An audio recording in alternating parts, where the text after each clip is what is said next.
ಬಂಗಾರದ ರಸ ಬೀರುತ್ತ ಆಕಾಶದಿ ಓಡಾಡುತ್ತ ಅತ್ತ ಇತ್ತ ಸುತ್ತ ಮುತ್ತ ಚೆಲ್ಲಿದ ಕಾಂತಿಯ ರವಿ ಕಾಂತಿಯ. ಮುಂದಿನ ಚಂದ್ರೇಗೌಡ ಸರ್ ಅವರ ಜೀವನ ಕೂಡ ಹೊಸ ಬೆಳಕಿನಿಂದ ಕಂಗೊಳಿಸಲಿ ಅಂತ ಈ ಒಂದು ಗೀತೆಯನ್ನು ಅವರಿಗೆ ಸಮರ್ಪಣೆ ಮಾಡ್ತಾ ಇದ್ದೇವೆ.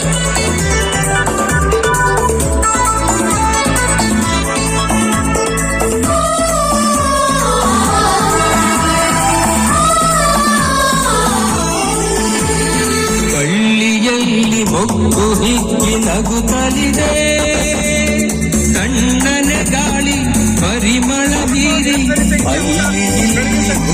ಕಂಪ ಹರಡುತ್ತಲಿದೆ.